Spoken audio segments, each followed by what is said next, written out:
Je vous invite à ouvrir la parole de Dieu dans le premier livre des rois au chapitre 19. C'est un récit qui semble assez connu. Je vous encourage à ouvrir vos Bibles. 1 Roi chapitre 19, je vais lire dans la version de la Colombe, un épisode du prophète Élie. Je ne vais pas aborder l'aspect de Noël, je pense qu'il en sera abondamment question donc déjà maintenant et sous peu. 1 Roi 19, verset 1er. Akab rapporta à Jézabel tout ce qu'avait fait Élie et comment il avait tué par l'épée tous les prophètes. Jézabel envoya un messager à Élie pour lui dire que les dieux me traitent dans toute leur rigueur si demain à 7 heures je ne fais de ta vie ce que tu as fait de la vie de chacun d'eux. Élie, voyant cela, se leva et s'en alla pour sauver sa vie. Il arriva à Beersheba, qui appartient à Juda, et y laissa son jeune serviteur.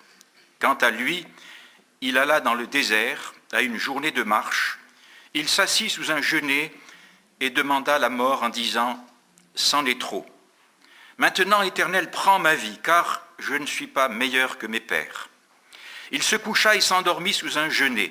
Or, voici qu'un ange le toucha et lui dit « Lève-toi, mange. » Il regarda, et il y avait à son chevet un gâteau sur des pierres chaudes et une cruche d'eau. Il mangea et but, puis se recoucha. L'ange de l'Éternel vint une seconde fois, le toucha et dit « Lève-toi, mange, car le chemin serait trop long pour toi. » Il se leva, mangea et but. Avec la force que lui donna cette nourriture, il marcha 40 jours et 40 nuits, jusqu'à la montagne de Dieu à Horeb. Là-bas, il entra dans la grotte et y passa la nuit. Or, voici que la parole de l'Éternel lui fut adressée en ces mots. « Que fais-tu, Élie ? Que fais-tu ici, Élie ?» Il répondit, « J'ai déployé mon zèle pour l'Éternel, le Dieu des armées, car les Israélites ont abandonné ton alliance, ils ont renversé tes autels, ils ont tué par l'épée tes prophètes. Je suis resté, moi seul, et ils cherchent à prendre ma vie. » L'Éternel dit, « Sors et tiens-toi sur la montagne devant l'Éternel. » Et voici que l'Éternel passa. Un grand vent violent déchirait les montagnes et brisait les rochers devant l'Éternel. L'Éternel n'était pas dans le vent. Après le vent, ce fut un tremblement de terre. L'Éternel n'était pas dans le tremblement de terre. Après le tremblement de terre, un feu. L'Éternel n'était pas non plus dans le feu. Enfin, après le feu, un son doux et subtil. Quand Élie l'entendit, il s'enveloppa le visage de son manteau, il sortit et se tint à l'entrée de la grotte. Or, voici qu'une voix lui dit « Que fais-tu ici, Élie ?» Il répondit « J'ai déployé mon zèle pour l'Éternel, le Dieu des armées. Car les Israélites ont abandonné ton alliance, ils ont renversé tes autels, ils ont tué par l'épée tes prophètes. Je suis resté moi seul, et ils cherchent à prendre ma vie. » L'Éternel lui dit, « Va, reprends ton chemin par le désert jusqu'à Damas. Quand tu seras arrivé, tu donneras l'onction à Hazaël comme roi de Syrie, tu donneras l'onction à Jéhu, fils de Nimshi, comme roi d'Israël, et tu donneras l'onction à Élisée, fils de Shaphat, d'Abdel-Méola, comme prophète à ta place. » Etc. Prions.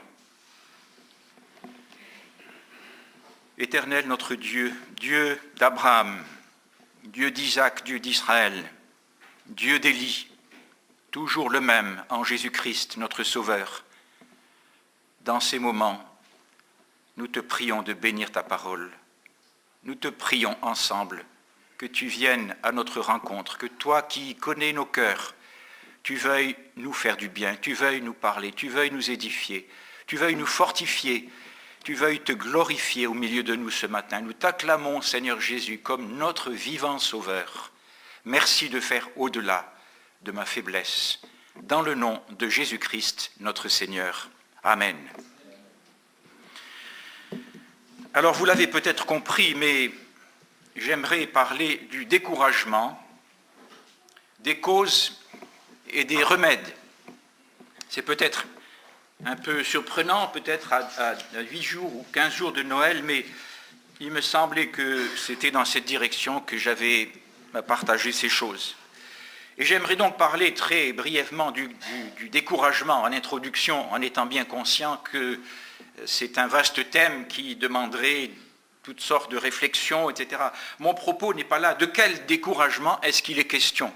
De quel découragement est-ce que j'ai à cœur de parler? De ce découragement qui ne se peut-être voit pas chez les autres, ce découragement secret, ce découragement qui atteint tout un chacun.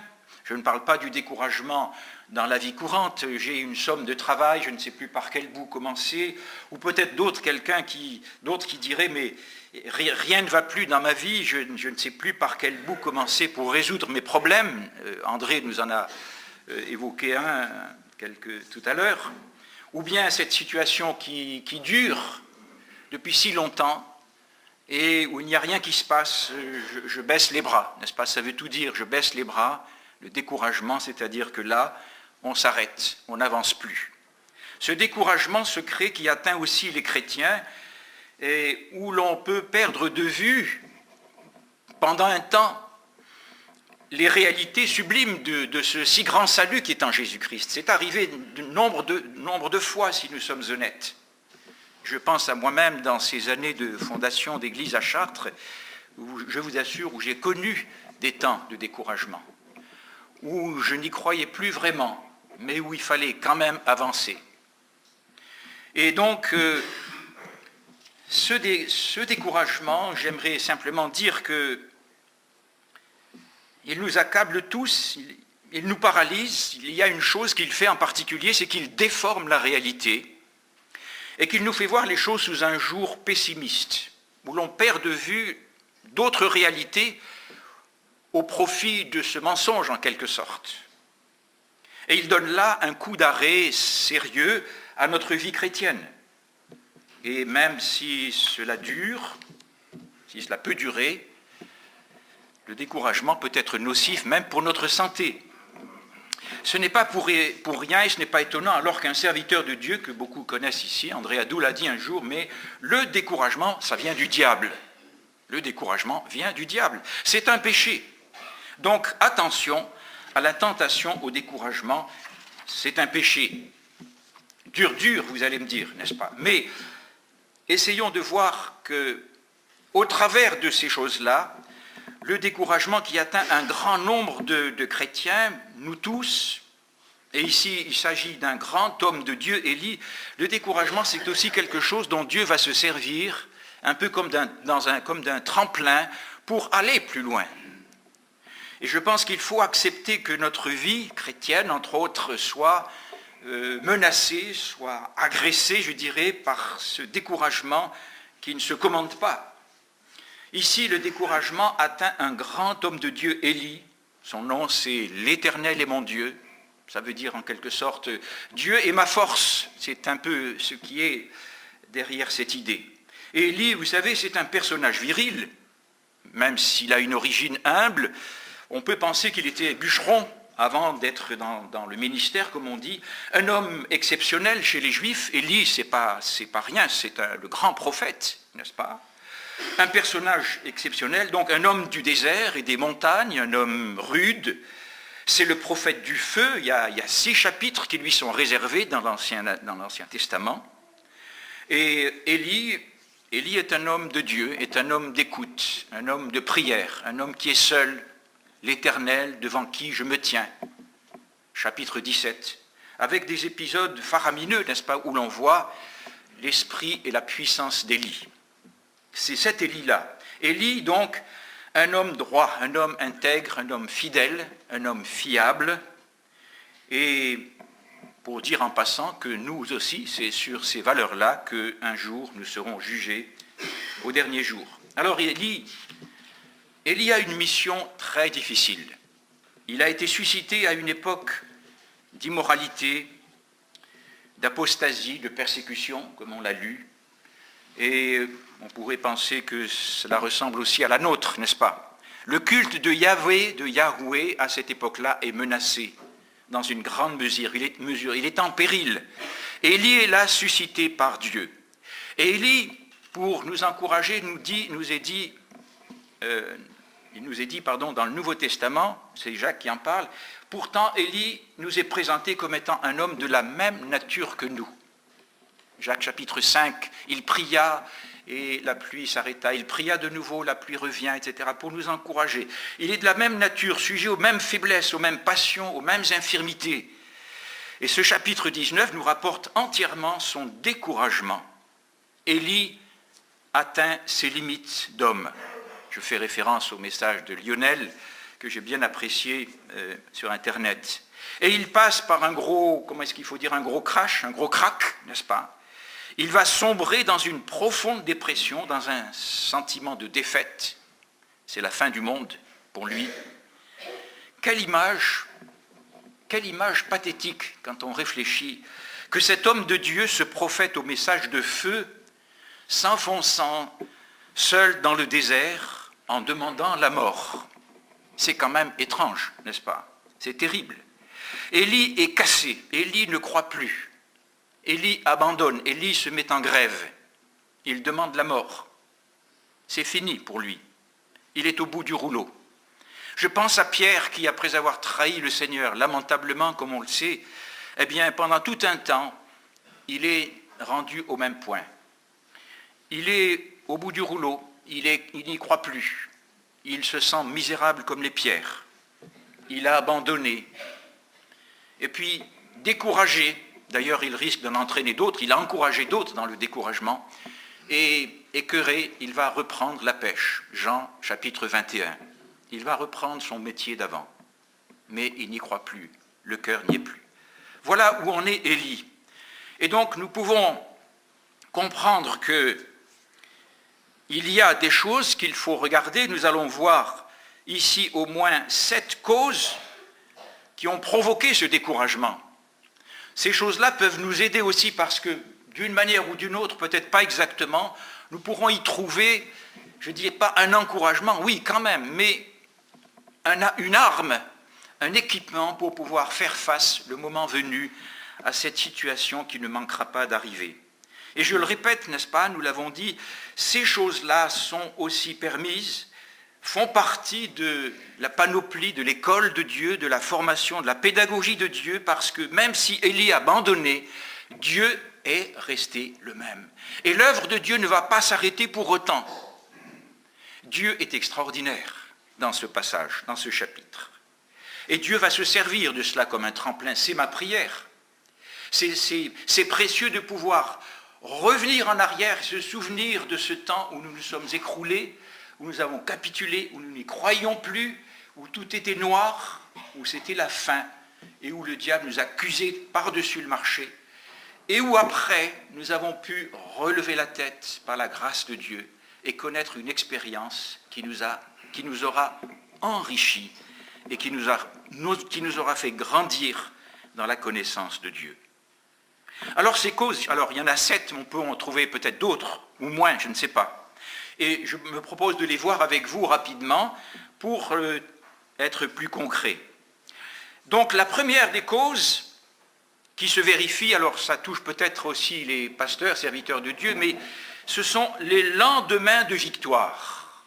On a eu un grand succès, et c'était le cas d'Élie ici. Il faut se souvenir que là, au chapitre 18, c'est cet épisode où Élie va avec une audace incroyable, il va avec un triomphe devant ces 450 faux prophètes de Baal, ce sont des faux prophètes.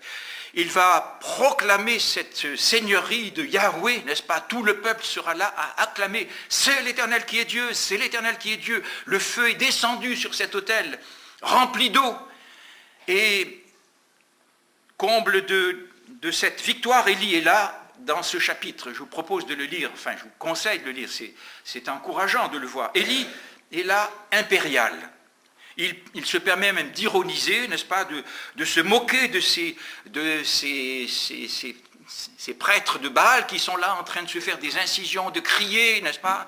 Et Élie de dire, mais dépêchez-vous, peut-être qu'il est en voyage, réveillez-le, peut-être qu'il dort, il est occupé, n'est-ce pas?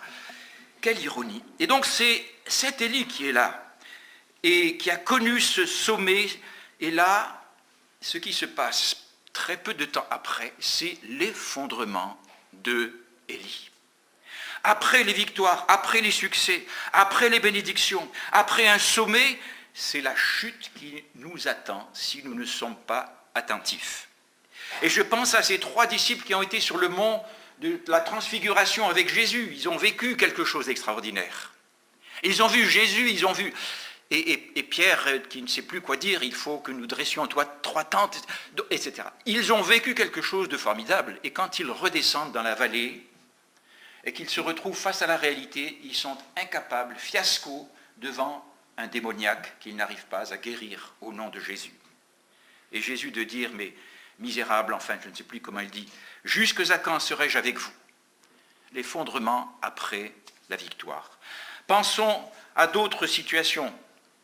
Effectivement, mais pour aller vite, le remède, c'est peut-être de dire gare au succès. Entre guillemets, quand je dis succès, ça veut dire quoi le succès? Mais ce que nous avons vécu de riche, peut-être nos expériences, des victoires aussi, comme peut-être ce que André nous a raconté, vous en avez certainement aussi.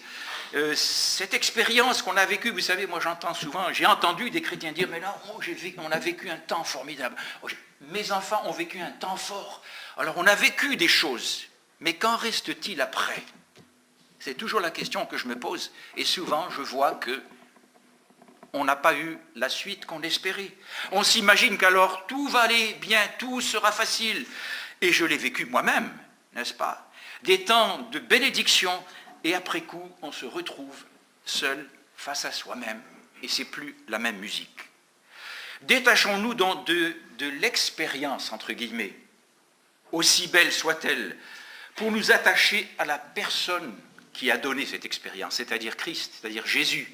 C'est quand même là. L'encouragement ne viendra jamais que par le Seigneur, même si, par ailleurs aussi, il y a des possibilités, comme nous allons le voir dans un instant. Donc, première chose, c'est ça. Ce n'est pas toujours des lendemains qui chantent quand on a une victoire.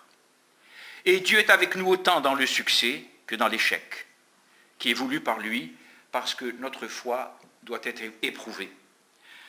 Ça, c'était la première cause. Deuxième cause, des circonstances difficiles, des épreuves, une accumulation de choses difficiles, ou l'adversité. Élie a vécu des moments de tension extrême avant même de rencontrer Akab dans ce chapitre 18. En fait, Élie est en cavale quelque part. C'est Abdias, le serviteur d'Élie, qui lui dit « Mais il n'y a pas de nation, il n'y a pas de lieu où Akab n'ait envoyé te chercher pour te tuer. » Donc Akab cherche à tuer Élie parce que pour lui, c'est lui le problème. Et Élie a vécu ces choses. Il sait pourtant que l'Éternel est avec lui, il se montre ferme, audacieux, il n'a pas peur d'Akab. Et cette confrontation avec les 850 prophètes, parce qu'en fait il y en a 850, on ne parle pas des 400 prophètes d'Achéra qui ne sont pas mentionnés dans le chapitre 18. Et il a dû faire face à ces choses-là. Les exécutions, 450, ce n'est pas lui qui l'a fait, bien sûr, mais tout cela, les manifestations de la puissance de Dieu, la pluie, Akab qui court, il a vécu ces choses.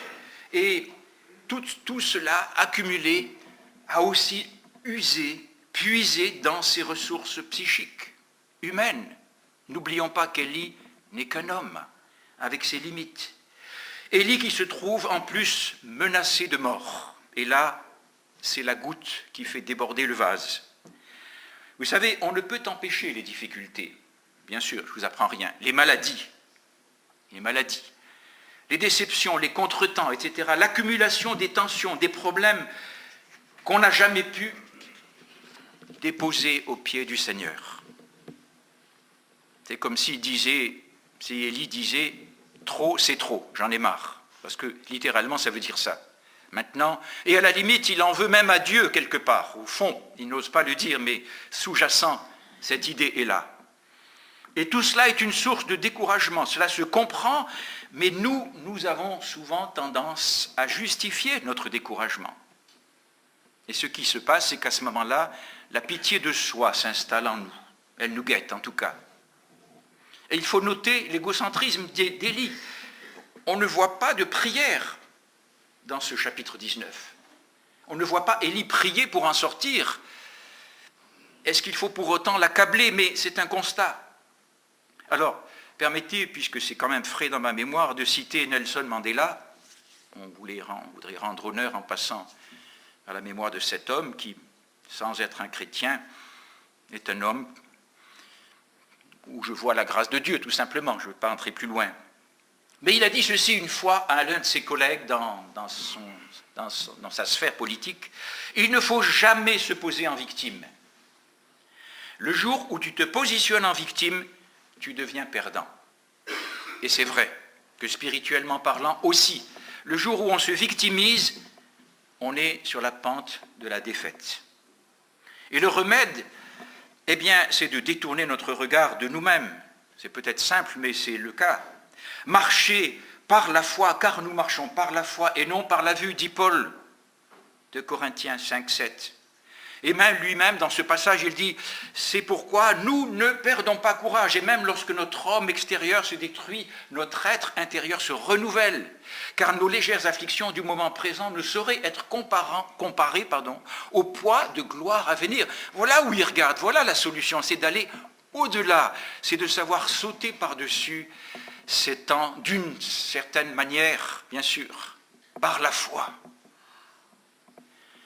Et de regarder à celui qui seul peut, qui détient toutes choses, y compris nos événements et notre vie, et déposer tout cela aux pieds du Maître, profil bas, mais profil de foi aussi pour le Seigneur. C'était la deuxième cause, donc l'accumulation des difficultés. La troisième cause du découragement, c'est ce qu'on peut voir ici, le refus de l'échec. En fait, pour Élie, l'échec n'est qu'apparent, parce qu'on a parlé au chapitre 18 de ce triomphe d'Élie. Mais Élie le vit comme un échec. Pourquoi? Parce que ses attentes sont déçues. Imaginez le contexte, ce que notre prophète ici vit. Il pensait que son intervention produirait un puissant réveil spirituel au sein du peuple d'Israël, que toutes les choses seraient bouleversées, que Akab lui-même, eh bien, aurait capitulé, aurait abandonné ses faux dieux, aurait, je ne sais pas, sermonné Jézabel, sa femme. Non. Et maintenant, il se sent abandonné, trahi. Élie s'est enfermé dans son schéma. Il imaginait que les choses devaient se passer comme ça, que la bénédiction de Dieu, que le triomphe de Dieu, c'était par là, et qu'en fait, il ne s'est rien passé de cela, et il est déçu. Et il est profondément déçu, au point qu'il arrête, il se met en grève. Donc nous aussi, souvent, l'idée selon laquelle les choses devraient se passer, eh bien, nous laisse pantois quand le Seigneur en décide autrement. Élie s'est enfermé. Et il ressent tout cela comme un échec personnel. Il se dit, mais c'est moi, je ne suis pas meilleur que mes pères, je n'ai pas réussi mieux qu'eux, je ne vaux rien. Il se dévalorise, c'est ça le sens, n'est-ce pas? Et comme Samuel, d'ailleurs, ça me rappelle Samuel qui avait aussi pris les choses tellement à cœur à propos de Saül, le premier roi d'Israël. Dieu avait dit, n'est-ce pas, c'est pas toi qui le rejette, c'est moi. Bon, Saül est en place, et puis il y a un moment où Dieu a irrémédiablement rejeté Saül, irréversiblement. Et Samuel, Dieu est obligé de le reprendre parce que Dieu lui dit, mais jusqu'à quand vas-tu pleurer sur Saül? Vas-tu faire le deuil de Saül? Je l'ai rejeté maintenant. Et Saül était là. Pourquoi? Dans le deuil qu'il n'arrivait pas à faire, parce qu'il le ressentait comme un échec personnel de son ministère. Et c'est ainsi que nous, lorsque nous refusons un échec de quelque nature qu'il soit, eh bien nous sommes comme les autres, faillibles et fragiles, vulnérables.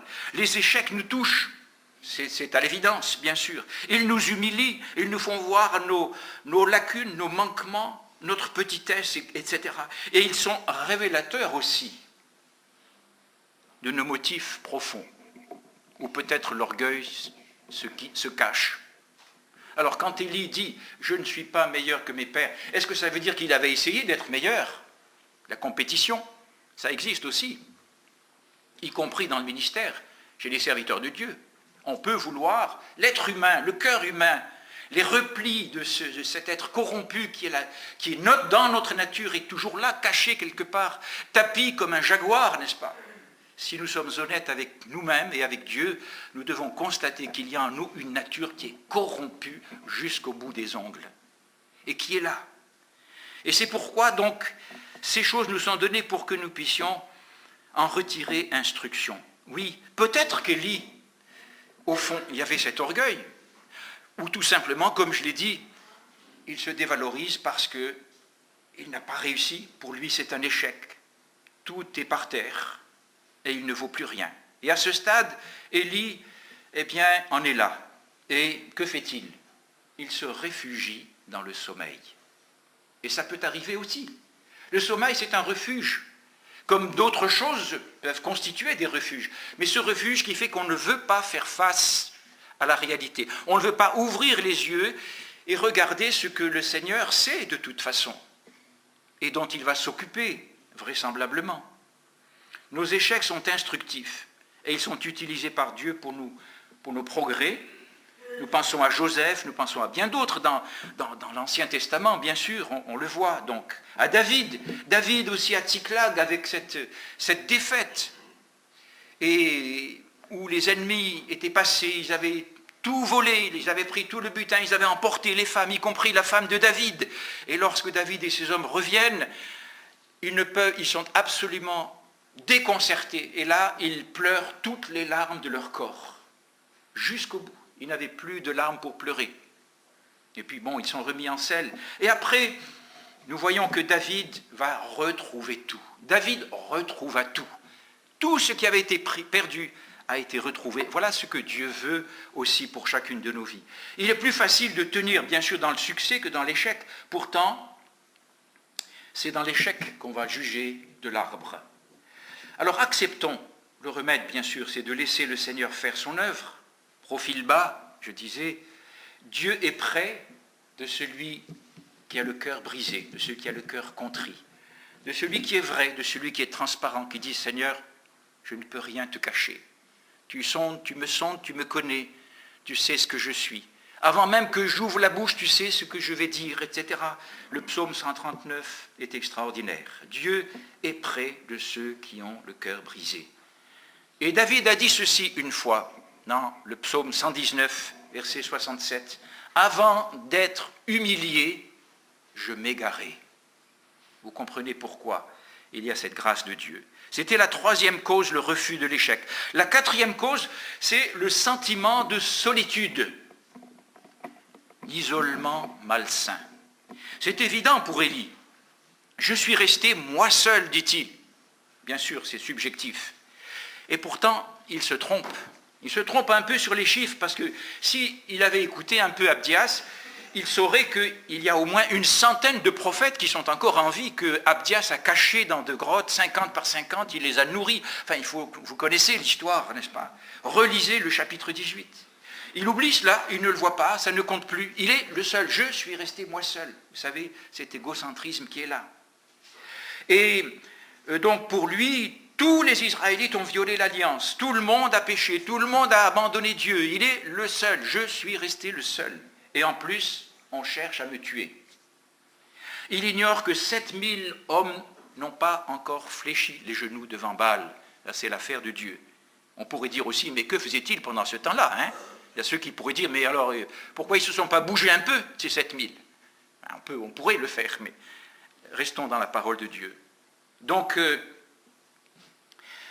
Élie, en est là, et il ignore cela. Élie, vous savez, en parlant de solitude, peut-être qu'il faisait aussi autour de lui, qu'il faisait un peu le vide autour de lui. De par sa nature, de par sa manière de parler à Abdias, c'est vrai qu'elle est assez révélatrice. Quand il parle à Abdias, qu'il rencontre avant de rencontrer Akab, il n'y a pas de dialogue, il n'y a pas d'égard. Cet homme fidèle, c'est un serviteur de Dieu, Abdias, qui était serviteur du roi, et qui était pris entre deux feux, qui soutenait des prophètes, qui était fidèle à Dieu, qui se trouvait devant un roi impie, abominable. Akab, c'est l'un des pires, n'est-ce pas? Et il lui dit tout cela, et Élie n'a pas un mot pour l'encourager. Aucune nuance dans ses propos, non, simplement. demande à Akab, je veux le voir, etc. Pas de nuance. Est-ce que Élie fait le vide autour de lui? Ça peut être aussi le cas. Et pourtant, tout cela,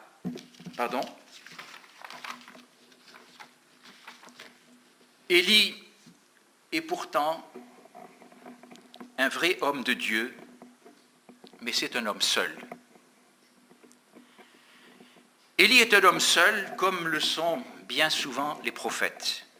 La nature même de son ministère l'isole du peuple. Et il faut voir dans l'Ancien Testament ces prophètes qui sont seuls aussi à cause de leur message, qui était peu populaire, faut le dire, n'est-ce pas? Et Élie est là, lui aussi, il se retrouve seul par la force des choses, seul de par sa nature, seul de par son fonctionnement. Et tout cela est une source de découragement aussi lorsque nous nous sentons seuls, lorsque nous sommes seuls.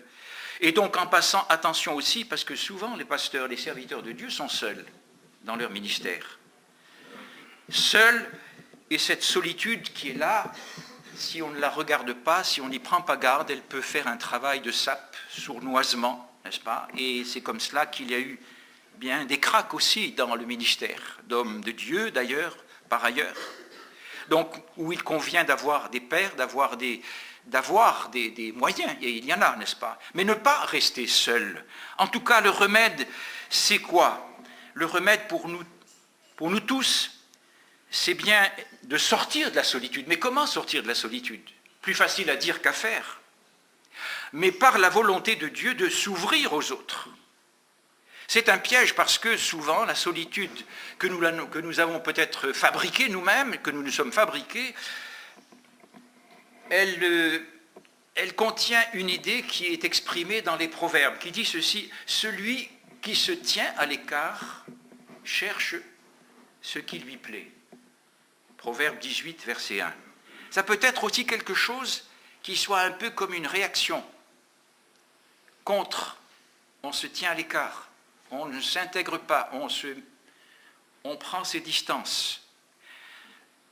L'isolement, la solitude dans le domaine chrétien, dans notre vie chrétienne, est quelque chose de néfaste, qui peut amener le découragement. C'était la 4e cause. La 5e cause, une chose peut-être évidente qu'on aurait dû dire au début, c'est la fatigue physique ou psychique. Ici, c'est probablement le cas pour Élie qui est épuisé physiquement. Certainement, Élie est épuisé physiquement. En outre, Élie doit faire un long trajet quand l'ange lui dit, n'est-ce pas, réveille-toi, voilà, mange, etc. Par deux fois, on sait que là, l'endroit où il doit se rendre est distant de 300 ou 400 kilomètres qu'il va faire pendant 40 jours et 40 nuits. Élie est au bout du rouleau physiquement, il est fatigué. Et d'ailleurs, ici, nous notons la sollicitude de Dieu qui ne fait que soigner, qui ne fait que nourrir le corps de son serviteur Élie. Il ne lui adresse aucun reproche du genre, secoue-toi, voyons. Non, ça n'aurait fait qu'aggraver les choses. Il ne parle pas et il ne fait que lui donner à manger, le nourrir, le fortifier, parce que physiquement, c'est quelque chose qui est important, qui fait partie de cette humanité que le Seigneur accepte. Je pense à Paul quand il était sur ce bateau qui allait faire naufrage et où tout le monde sur ce bateau, il y avait combien? 250 personnes. Et tellement découragés qu'ils avaient arrêté de manger. À un moment donné, Paul, qui avait eu cette vision pendant la nuit, où il savait que Dieu lui avait donné toute cette cargaison, enfin, toutes ces personnes qui étaient là, à un moment donné, il dit, mais maintenant, mangez, prenez de la nourriture. Les gens ne veulent pas. Et Paul est là, et devant tout le monde, il rend grâce, il prend du pain et il mange pour se fortifier physiquement. Tant il est vrai que parfois, lorsque physiquement nous n'allons pas bien, tout ne va pas bien. Et que nous ne sommes plus en mesure de raisonner sainement. Attention aux décisions prises dans ces périodes de fatigue où notre organisme ne suit plus, où on n'est plus nous-mêmes en possession de nos moyens, etc. Le bon sens de Paul nous parle, il me parle, il dit, mais oui, Paul n'est pas aussi spirituel que cela, non, il dit, mais maintenant, il vous faut manger, c'est tout. Physiquement, vous avez besoin de force. Et c'est peut-être le cas quelquefois pour l'un ou l'autre d'entre nous. Tu ne vas pas bien, mais peut-être que, est-ce que ça va dans ta santé? Est-ce que tu te nourris correctement? Est-ce que tu te donnes de l'air, etc. Il y a tout cela qui est sous-jacent, n'est-ce pas? Prendre soin de son corps, se soigner, ce n'est pas un péché, c'est même un devoir, puisque notre corps est le temple du Saint-Esprit. Et se ménager, se discipliner en vue justement d'avoir un équilibre psychique, c'est un devoir. Notre corps appartient au Seigneur, il est pour le Seigneur ce corps, il ne faut pas le mépriser. Et s'il est le temple du Saint-Esprit, parce que j'ai choisi Jésus comme mon Seigneur et Sauveur, bien sûr, sinon il n'est pas le temple du Saint-Esprit. Alors attention, c'est un peu comme l'argent, c'est un bon serviteur, mais un mauvais maître. Le corps peut devenir une idole. Aujourd'hui, d'ailleurs, autour de nous, on valorise le corps. Alors, le corps humain, on fait du bodybuilding, on fait un tas de choses. Le corps, il est divinisé quelque part. Je ne parle pas de ça. Le corps est un serviteur. C'est le véhicule dans lequel nous servons Dieu, que Dieu nous a donné, qu'il a sanctifié par sa présence. Et nous nous devons de maintenir en bonne santé ce corps que Dieu nous a donné pour sa gloire. C'était la 5e cause de découragement, la fatigue physique ou psychique, etc. La 6e cause, c'est la situation spirituelle des chrétiens de notre entourage. Mais pour Élie, c'était la situation spirituelle d'Israël. C'est le cas d'Élie qui a dû ramener le cœur des pères. Cette expression dit bien le travail d'Élie qui devait ramener le cœur de ses pères qui s'étaient éloignés, c'est-à-dire prêcher la repentance. Israël avait versé dans le culte de Baal. On voit combien Élie en est affecté. Il n'en dort pas. Son zèle est vrai, il est jaloux pour Dieu. Ne le chargeons pas trop, Élie, à ce moment-là. Il est pour Dieu, il aime Dieu de tout son cœur. Et cette situation, elle est intolérable pour cet homme de Dieu. La tiédeur spirituelle, le péché des chrétiens autour de nous, la situation spirituelle en France, le regard que nous portons peut-être sur tout ce qu'on appelle l'évangélisme pourrait à certains moments nous décourager. Ça peut décourager dans certaines situations. Et on se dit, est-ce qu'il faut encore rester là? Et ça devient quelque chose qui nous décourage. C'est pourquoi, alors ça c'est peut-être ce qu'on apprend à l'école biblique, je ne sais pas si Ludo tu as appris ça, mais on dit aux pasteurs, ou à ceux qui vont devenir pasteurs, ne donnez jamais votre démission le lundi matin, n'est-ce pas? Parce qu'on n'est pas lucide à ce moment-là. Donc, la situation peut être un sujet de découragement. Attention donc, nous-mêmes ne soyons pas des semeurs de découragement par nos lamentations. C'est si facile de dire, mais oui, ça ne va pas dans l'Église. Ou bien il y a du péché, etc. Mais je ne sais pas si c'est nocif de dire cela. Si nous ne faisons rien pour, il vaut mieux ne rien dire. Si ce que tu dis ne vaut pas mieux que le silence, alors tais-toi. Alors donc, le remède, bien sûr, c'est de prier, c'est d'agir par l'exemple, c'est de glisser son épaule justement là où il y a une faiblesse, pour construire, pour aider, pour donner l'exemple. Mais rejeter, bien sûr, le fardeau sur Dieu et se fortifier en lui. C'est là, évidemment, un remède simple. Une dernière cause, ça c'était la 6e, une vision déséquilibrée de Dieu. C'est vrai, cela. C'est apparent et évident dans ce chapitre. La tendance d'Élie, probablement, aller vers la mélancolie, c'est possible. Ce ne serait pas étonnant qu'il soit logé dans ce créneau du tempérament mélancolique, parce qu'il y a des qualités avec, ne l'oublions pas. Et il ne voit que les exigences de Dieu. Pour lui, c'est Dieu, le Dieu redoutable, le Dieu de la loi, le Dieu de Moïse, le Dieu du tonnerre, du tremblement, le Dieu du feu. Souvenons-nous de Moïse sur le mont Horeb. C'est d'ailleurs toute une similitude, il y a une réminiscence derrière toutes ces indications que Dieu va lui donner en lui demandant d'aller se rendre là. Et là aussi, donc, il faut tenir compte de notre tempérament, de notre caractère, pour faire la part des choses. C'est pourquoi la 2e partie de ce chapitre, eh bien, Dieu va s'astreindre à révéler à son serviteur qu'il peut parler autrement qu'avec le feu, autrement qu'avec le tonnerre, le tremblement de terre d'ailleurs. On ne va pas s'étendre sur ces passages, ce serait l'objet d'ailleurs d'un très beau message, mais Dieu n'était pas dans le tremblement de terre, Dieu n'était pas dans le feu, Dieu n'était pas dans la tempête. Il était dans le murmure doux et léger, littéralement le son subtil d'un silence. Le silence, en principe, n'a pas de bruit, mais le son subtil d'un silence. Dieu voulait montrer à son serviteur que ce Dieu-là, qui est tout aussi vrai, est aussi un Dieu capable de parler dans l'amour, dans la douceur, dans la grâce, dans la délicatesse. Le son doux et subtil. Alors, attention à l'image de Dieu que nous cultivons en fonction de notre tempérament, de notre caractère, mais il est aussi un Dieu d'amour, un Dieu de grâce. Souvenons-nous de ce que dit Jean dans son évangile. La loi a été donnée par Moïse, mais la grâce et la vérité sont venues par Jésus-Christ. Ce qui me charme personnellement pour aller au bout de mon message, certains ont toujours peur quand on dit « aïe, c'est la fin » et puis après il y a encore autre chose.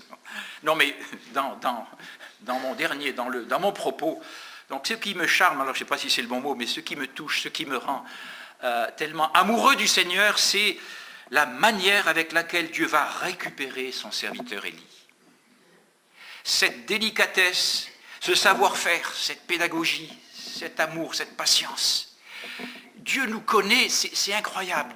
Dieu tient compte de cette humanité-là. On voit l'humanité, les limites humaines d'un homme, aussi haut soit-il dans son ministère. Ça n'est qu'un homme, vulnérable, fragile, comme nous le sommes tous. Et Dieu est attentif à ces choses-là. Les cheveux de notre tête sont comptés. Ça m'encourage parce que moi j'en perds de plus en plus, n'est-ce pas? Mais ce Dieu, il est aussi ce Dieu-là, ce Dieu qui tient compte de tous ces paramètres évoqués, et comment il questionne Élie, n'est-ce pas? Ça vous a arrêté probablement quand il dit « Mais que fais-tu ici, Élie ?» 2 fois. Et c'est pas pour rien, parce que pourquoi est-ce que Dieu questionne Élie? Il le sait très bien ce qu'il fait, il connaît tout d'avance. Mais il le fait pour que Élie puisse prendre conscience de sa situation, pour que Élie puisse verbaliser, si vous voulez, ou mettre des mots sur sa souffrance. C'est important quand on peut mettre des mots sur sa souffrance, quand on peut identifier ce qui nous ronge, ce qui nous décourage, ce qui est là, mais on ne sait pas trop. Et Dieu dit, mais qu'est-ce qui te fait souffrir? Veux-tu être guéri? Il nous fait participer aussi à la guérison, n'est-ce pas? Que fais-tu là, Élie? Dieu le sait très bien. Et alors, évidemment, Élie va raconter à chaque fois son histoire, je suis resté moi seul, etc. Il dit bien qu'il aime Dieu, mais voilà. Et Dieu dit, bon maintenant, ok, on va faire autrement. Et on voit comment, bon, on va laisser la suite pour votre lecture si vous voulez, mais ce qui va se passer, c'est quoi? C'est que Dieu va maintenant comprendre que son serviteur est arrivé au bout, à ses limites. Il aurait pu demander, Lionel, Seigneur, fais au-delà de mes limites, Élie, pourquoi ne l'a-t-il pas fait? Les choses sont là, c'est écrit pour notre instruction. Et donc, Dieu va dire maintenant, ok, on va faire autrement. Tu vas aller oindre, etc., tu vas faire ceci et cela, et tu vas aller oindre Élisée, fils de Shaphat, etc., qui sera prophète à ta place. C'est-à-dire, Dieu a compris que maintenant, c'est la relève qui vient, c'est le moment, et tout est là, à l'heure de Dieu, et Élie reprend son ministère. C'est formidable de voir comment Dieu remet en selle ce serviteur qui était parti en grève, qui n'y croyait plus, qui était découragé. Alors attention, mes amis, à la tentation au découragement qui nous arrête. Peut-être quelqu'un parmi nous est-il arrêté dans son cœur ce matin. Oh, ça ne se voit pas, peut-être forcément, mais dans son cœur, on le sait. C'est peut-être un péché qui nous décourage. Si on n'a pas la victoire sur un péché que le Seigneur nous a montré et contre lequel on lutte, c'est un découragement.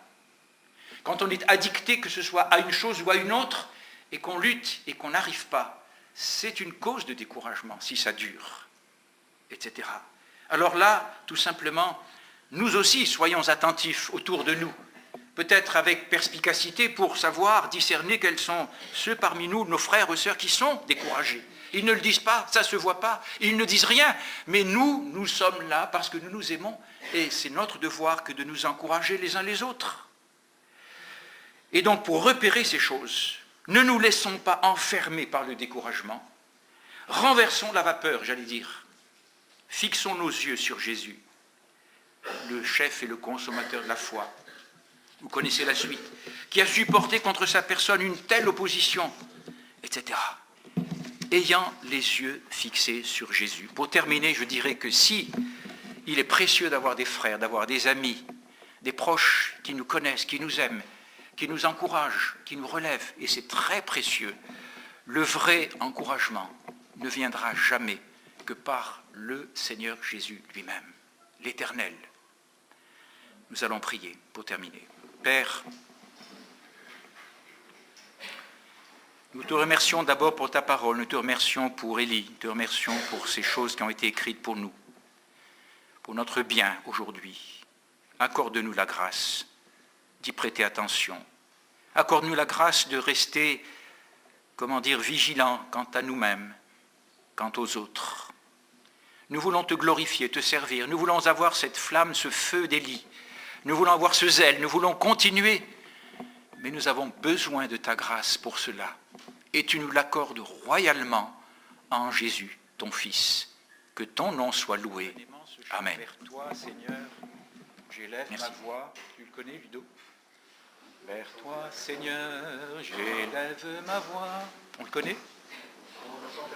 A cappella. Je ne sais pas si toi, Seigneur. On est convaincu, n'est-ce pas? J'élève ma voix pour t'adorer, mon Sauveur, mon Roi. Reçois, Seigneur, comme un doux parfum, l'amour et le chant de nos cœurs, reconnaissants. Amen. Asseyons-nous. Je vous invite à...